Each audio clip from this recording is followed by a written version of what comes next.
Hello again. So welcome to my third video. I've gotten a couple requests to talk about my class schedule and kind of life in school here in Quito, since that is actually the reason why I am in Quito right now, is to take my TEFL course. So I'm going to go over that today. To start off, I want to talk actually a bit about my classmates first. So there are 6 of us in my class, me plus 5 others, and then our instructor. There are 2 girls who came together, they're friends from college together, Amber and Betsy. And then there's one girl from Namibia, her name is Mamiki. And if you don't know where Namibia is, it's near Botswana and South Africa. Mamiki is my honorary lunch buddy, so we always have lunch together, and she is absolutely hilarious and also a very tough cookie, so she does not put up with anything also, which adds to the hilarious aspect of her. There's also Santiago. Santiago is actually a local native to Quito. Him and his girlfriend own a nail salon near the Middle of the World Museum. Santiago is the nicest guy. He is always the first to jump up and help with anything that needs to be done. So just like a really, really friendly guy to have in class. And last but not least is Jane. Jane is actually 75 years old and taking this course because she wants to help teach immigrant/refugee children back in her home state of Iowa. And I gotta say, total props to her for, having all of the energy that we have to be able to just, go and travel in this country. So the group is really awesome.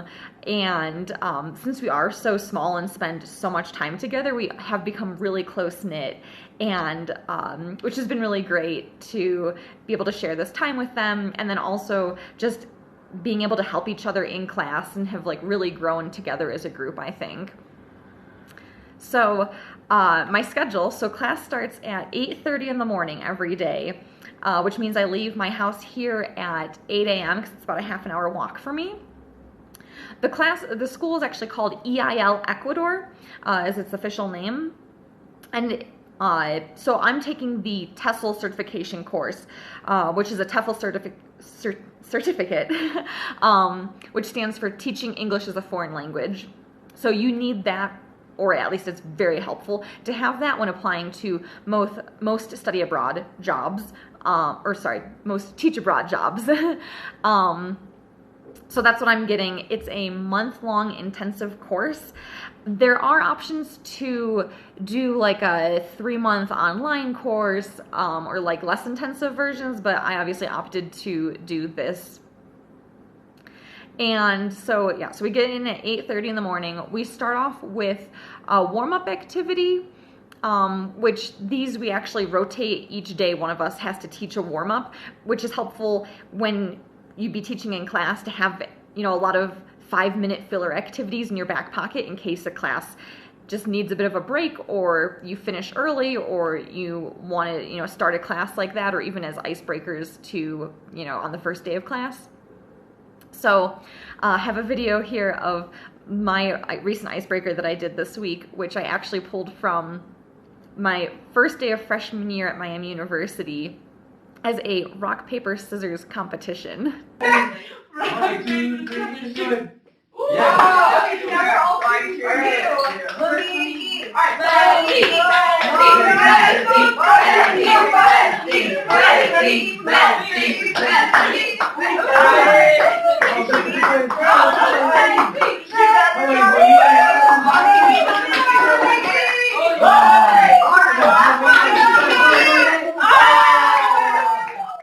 So after our warm-ups, we go into a group feedback discussion about our teaching from the day before. So we are on a 3-day teaching cycle. So since there's 6 of us, 2 of us teach per day. And then the following day we'll do feedback in the morning to help understand what worked really well in the class and what didn't, and kind of all the events that happened and how to learn from them, which is really, I gotta say, very helpful in how I can then further improve as a teacher. After feedback, we go into kind of theory and methodology, where we learn how to design a lesson plan, the different steps and flow that you can go through, as well as types of activities to include. We'll even kind of observe how to set up those activities and brainstorm different types of activities that can go along with various lesson goals, and kind of the student-centered learning approach and things like that. So that all takes place during the morning. And then we break for lunch, and Mamiki and I usually have lunch together up on the terrace, which is the top level of the building, and there's this amazing view of the city and Cotopaxi in the background, which is really awesome. After lunch, we go back and we'll start with the 2 people who will be teaching for that day. We'll start designing their lesson plan, and the whole group actually really comes together to help brainstorm what activities would work well. And then after we've kind of got the lesson plan figured out, everybody helps in, if we need to print papers out or cut papers or create a poster, everybody will kind of join forces to make sure that everything's done on time. So that's really great. And I have to say, getting everybody's feedback is wonderful. And, I'm obviously very new at this. So when I'm wanting to teach something like the weather per se, or family relationships, we'll kind of go through, here's what the topic that I want to teach, what type of activities would go well, how can I structure it, and the feedback's really awesome. And then at 4 o'clock, the students come in, and we have them from 4 to 6. So like I said, so 2 people will teach 1 hour apiece each day. And the students, there's about 32 of them, and they're all adults. So these are after work classes per se.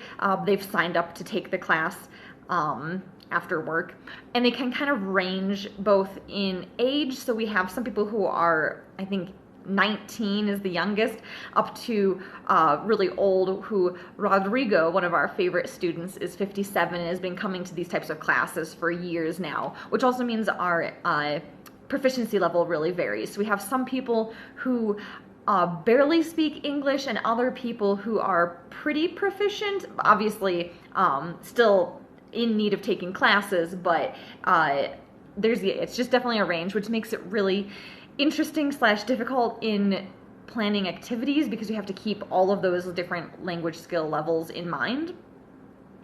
So that basically is the day, and we go through kind of a lot of different structures. So there'll be reading focused, speech focused, writing focused, and we can have a lot of fun with it. So I have a couple clips that I've taken, I think, from Mamiki's class, in which she, has typical lesson planning or typical lesson theory, and then after that, some fun at the end of the class as well.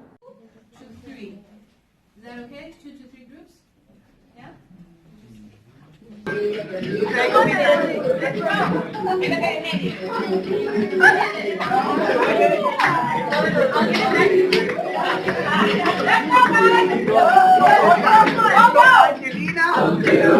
Angelina, con la temperatura alta, todo.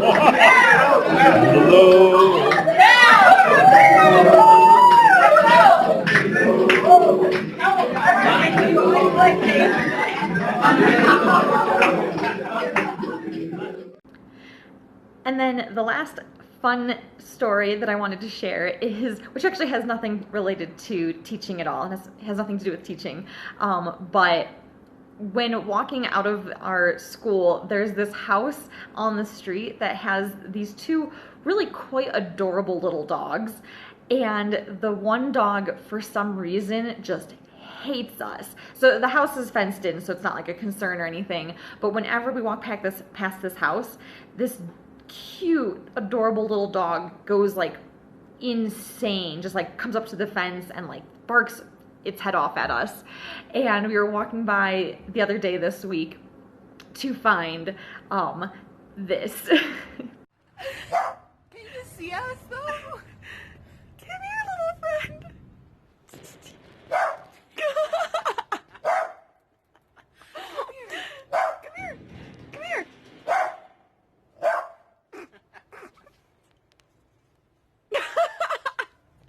Little tail. Oh, look, he's wiggle. Oh, he got tired, so he's sitting. No, he's wiggling his tail. This is the cutest thing ever. I swear. So that's all I've got for you today. I'm gonna try one more time to do another video about I guess I have one more week left in keto, so I'll probably try to get one more video in. Also, shout out to Alan and Emily as my star viewers, since I know that they've been pretty engaged in watching my videos. So to everybody, ciao!